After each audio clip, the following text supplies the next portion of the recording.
In today's video, I'm going to show you how to jack up your Prevost or any other bus or heavy vehicle that you might have, including the tools that you're going to need. Whenever you're doing work on a vehicle, you're probably going to have to jack it up at some point. And if you're new to the world of having a bus or an RV, then you're probably going to have to buy some different equipment than what you've had before. Jacking up any vehicle is serious and can be dangerous. Even a Miata falling on you can kill you.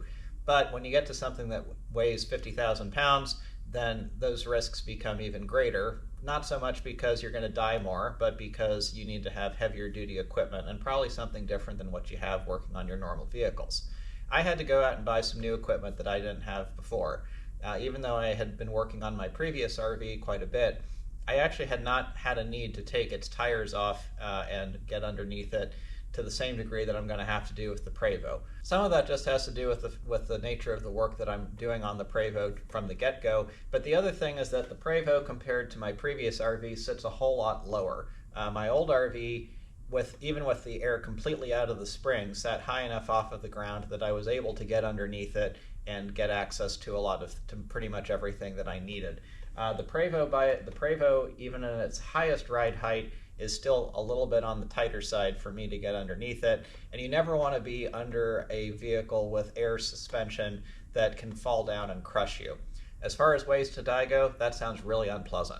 So here I've got the tools that I'm going to be using to both jack up the bus and then also be able to remove and reinstall wheels and tires, which is something that you're probably going to have to do at some point on your bus. In my video on putting super singles on my previous RV, I'd already shown you this torque wrench that I got. Big torque wrench, good for 600 foot-pounds, 3/4 inch drive. I'd also shown you this collection of 3/4 inch drive extensions, which I find very useful. Those are especially good for getting to the lug nuts on the on the dual wheels that you find on a drive axle or the super single if you go that route. My previous RV needed a 33mm socket for the lug nuts. A 1 5/16 will work, however it is slightly larger. The 33mm fits better, and especially when you're talking about these kinds of torques, best to have the correct size for the job. So now let's get into the products that I had to add to my collection for this. I bought this DeWalt half-inch drive, yes, half-inch drive, I'll get to that in a minute, impact gun. This is rated to a, let's see, what is this rated to? This is rated to over 1,000 foot-pounds of torque for tightening and then something around 1,700 foot-pounds for loosening.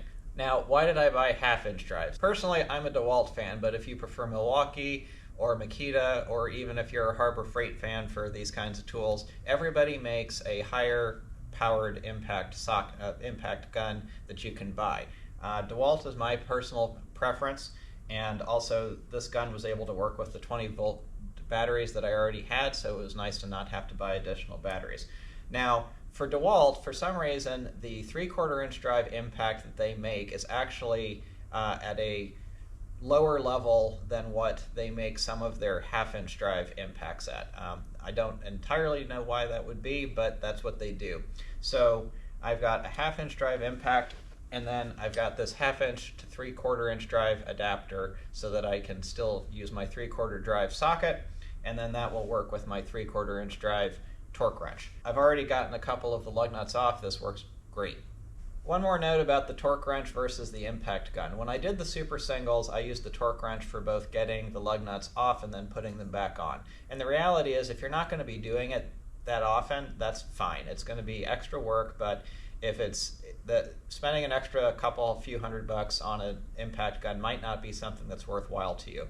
I looked at this from two perspectives. The first one was that I've got more lug nuts here since I've got 3 axles. I'm expecting that I'm going to have more jobs where I'm going to have to take the wheels off on the Prevost versus my previous bus. The other thing was that I have an impact gun that's really not very high powered, and it ran into a lot of situations where it didn't have enough oomph to do the jobs that I needed it to do anyway. So for me, it just made sense to buy a bigger impact gun that would get everything that I needed done. Lastly, from the tool side, we get to the jack and then the jack stands. So the quality of your jack and jack stands, and especially of your jack stands, matters a whole ton. Your jack stands are going to be what is preventing whatever vehicle is above you from falling on you. And we've all heard stories about certain jacks that are of a low quality that end up failing and then killing the person under them. I don't want that to happen to me, and I don't imagine you want it to happen to you. I decided to go with these 22-ton jacks from ESCO. ESCO is an American brand. These are made in America. These are really, really beefy. Just to give you an idea, if you take a look at the inside, you can see that this isn't just about a 1/4 inch wall. There's also an additional wall of steel that's in there welded in. These are very strong. You don't have the ratcheting mechanism like you typically see on your smaller jacks. Instead, what you've got is a pin. When you've got your vehicle where you want it, you put the pin in, you put it down like that. It is not going to accidentally go loose and fall out on you. So this is just a much better, much safer design. You've got a solid base that will spread out the load over the entire floor. I'm really happy with the design of this jack, and I think it's going to work well for me. Last but not least comes the jack itself. So when you get to something that weighs this much, you're not going to be able to use a standard floor jack where you've got a long arm and try to jack up the vehicle like that. Those are normally good for somewhere in the range of 6,000 to 10,000 pounds. You end up needing to get a bottle jack of some sort. And when you're trying to jack up a vehicle, bottle jacks, each stroke is a very small amount.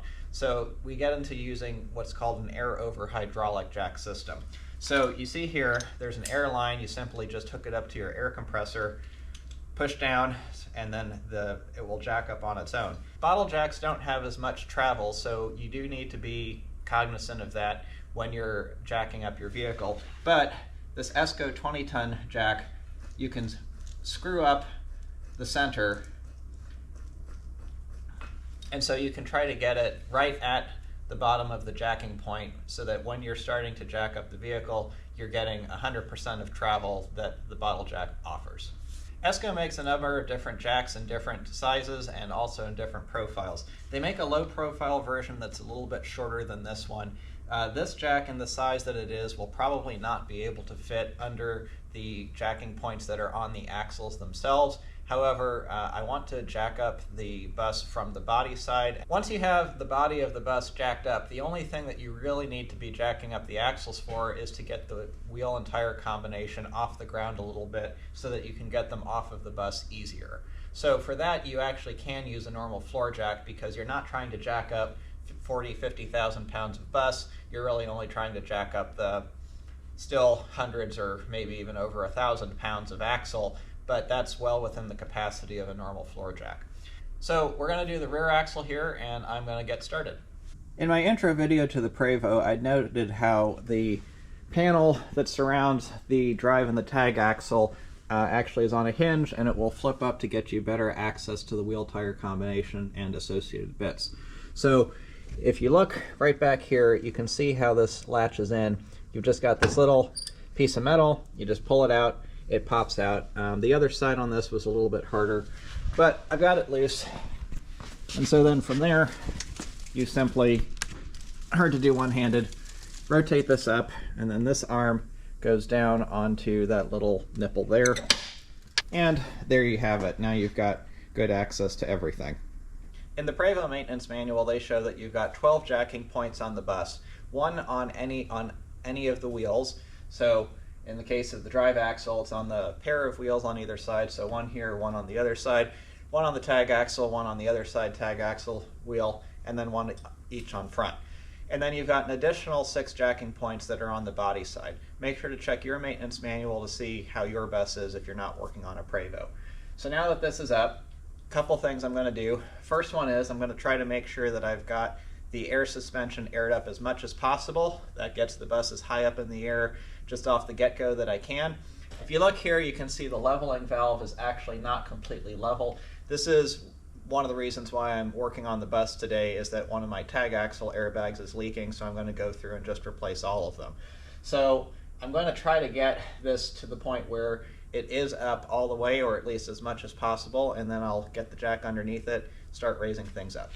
On a Prevost, you can manually try to raise the suspension above the standard ride height setting, so I'm going to try to do that for all 4 corners, and then I'll get the jack underneath. We're going to start with this, the rear driver's side, then we're going to move to the rear passenger side, and then we'll take the wheels off. Something that does help if you're going to be trying to air up the system manually to get it high enough is that you want as much air pressure as you can get. Now on the Prevost, at least on my XL2 here, it gets that air from the aux air system. The fill port for that is right over here. You can see I've got my air hose from my compressor connected to that.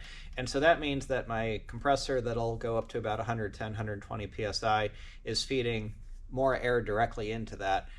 Before, when I was trying to fill from the backfill port, that feeds the main front rear tanks primarily, it was getting to the aux tank slower, and so I was not able to get quite as much height quite as easily. With the engine running, this seems to be less of an issue, but here, just in the shop, running off of shop air, filling up the aux air system directly here does make that easier. So you can see here how I've got everything set up. This is one of the jacking points that exists that Prevost calls out. You can see you've got a nice big strong rod going the whole way across. Connects to the unibody directly. I tried screwing the jacking point up as far as it would go, and it was still about an inch down from the bus at that point. I just took one of my leveling pads and put that underneath the jack, and so now that I've made sure that the jack is solidly on there, it's up as close as it can get and centered so it's not likely to slip off. I've got the jack hooked up to the airline, so now I'm going to jack it up and you can see just how easily this goes. Pro tip, make sure that you have the release valve all the way closed and locked, otherwise it will not work. So let's try this again.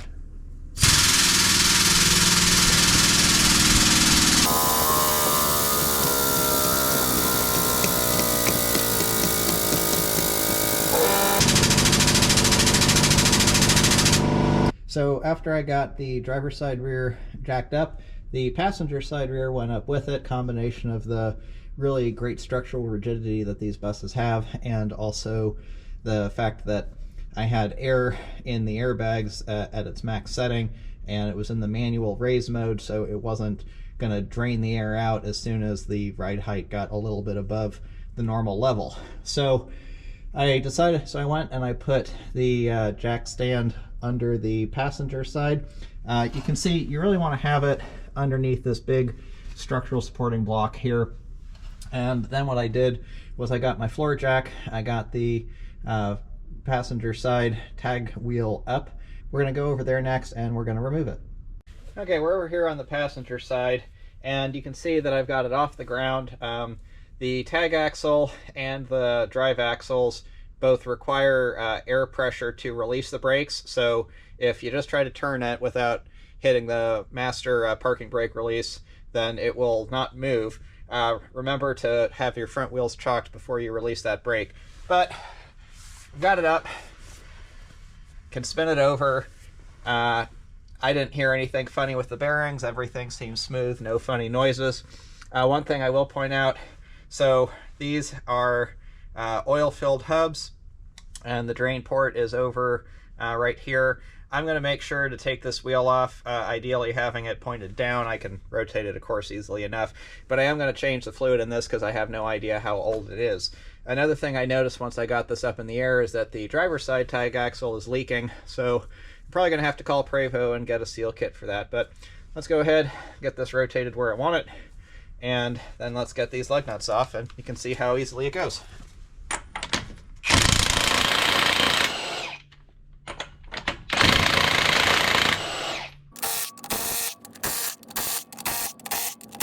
Well, that was 100 times easier than trying to do it with the torque wrench by hand. I'll get these the rest of the way off. When you've got these big heavy wheels, you don't want to have them very far off of the ground, because you're gonna, when you're getting them off, you kind of just have to wiggle them. They're very heavy. I actually think I have this probably a little higher than what's ideal, but I think I can make this work. Yep, there we go.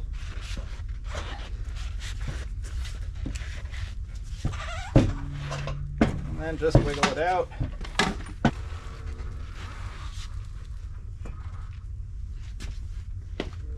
And there you have it. This is, without a doubt, the biggest disc brake I have ever seen. But whenever you got the wheel off, take a look, make sure you don't see anything weird going on with your brakes. Make sure you don't see any heat checking or cracking or anything. Take a look at the brake pads, and these look just fine. Lots of meat on them. So I ended up doing a little bit of a dance here to get all the wheels off of the ground. I came over here to the drive axle side where I jacked this up. That got both of the both sides of the drive axle off of the ground. Was able to spin here, and fortunately did not hear any funny noises. And then from there I was able to come back here, get the other jack stand under this side.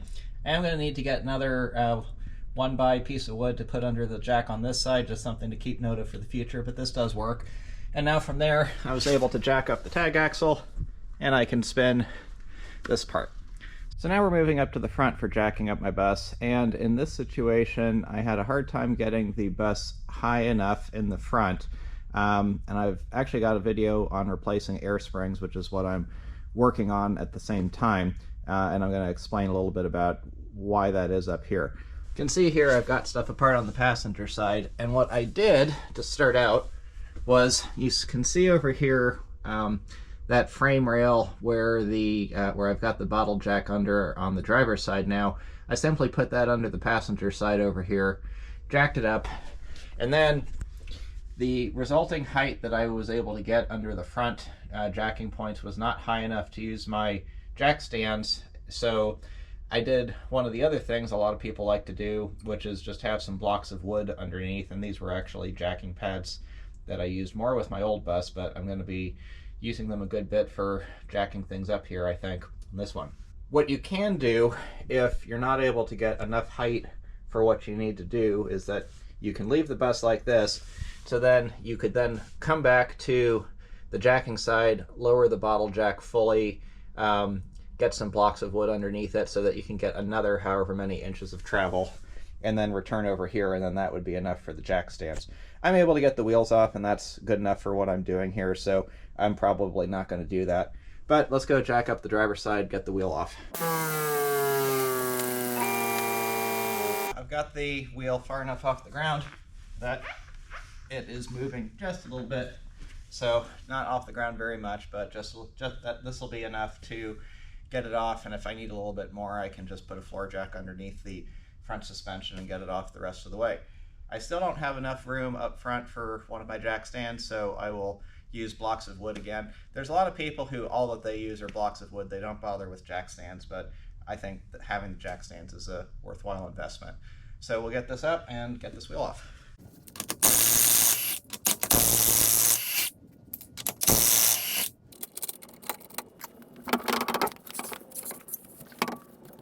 So as you can see, I've got the front wheel off here now on the driver's side. You may have seen that I had to jack up the wheel just a bit to get it out. You can see the jacking point right there that I put the floor jack under, and it comes up really easily that way. The reason that the wheel hub's leaking is because I opened the drain to drain the oil out of the hubs. It didn't look in bad shape, and normal amount of material, just some little fuzz on the magnet plug, so nothing to be concerned about. And I rotate the wheel,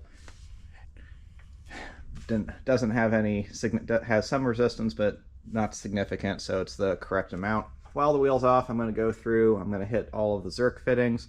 Once you're ready to put everything back together, it's really tempting to just use your impact gun and drive everything down really hard, but you don't want to do that because all of these lug nuts have a torque setting that they need to adhere to. If you've got something like this that can do as much as double the torque that these are rated for, you got a couple of things that could happen.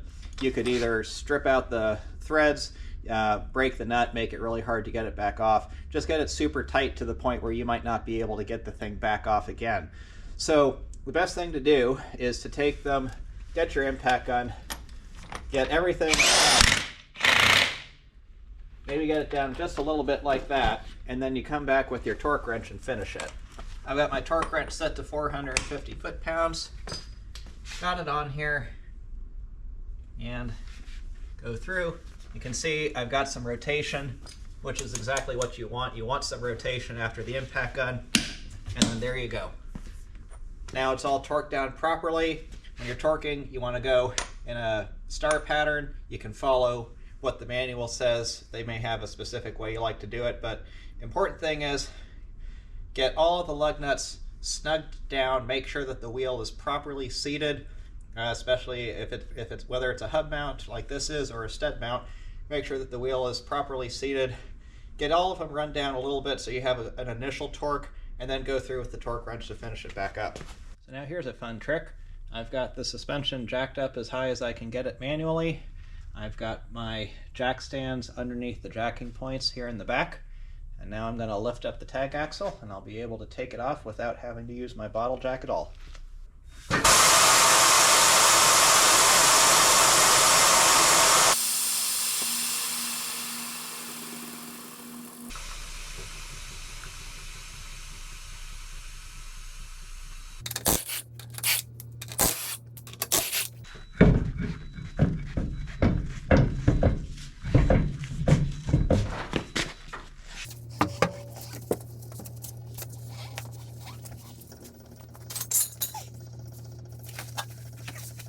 Pretty cool. I hope you enjoyed this video. Whether you've got a Prevost or another RV that you're trying to jack up, the same techniques will work for any. The nice thing with the Prevost that I'm enjoying is the fact that you're able to manually inflate and deflate the air springs to get a different ride height, and that is really helpful when you're jacking up the vehicle. In fact, getting the thing off of the jack stands, I didn't even have to use the bottle jack at all. I was able to just inflate the air springs and get the bus high enough to get the blocks of wood that I had underneath off. And I was able to also then get the whole bus high enough to then put the jack stands underneath in the back, because I'm going to have to go back there and do some additional work. In recording this video, I was also changing the air springs, which I've got a separate video on. So when I was jacking up the bus, it was a lot harder because I was dealing with a leaking air spring in the back. I also had the older style air springs here in the front. And one of the reasons that Prevost superseded those to a larger air spring was because of complaints that they weren't able to support the front of the bus as well. So that's part of why I've got an easier time now. But the nice thing is that going forward, I may not even have to use the bottle jack a whole lot. Once again, I hope you found this useful. Leave any questions down below, and thanks for watching.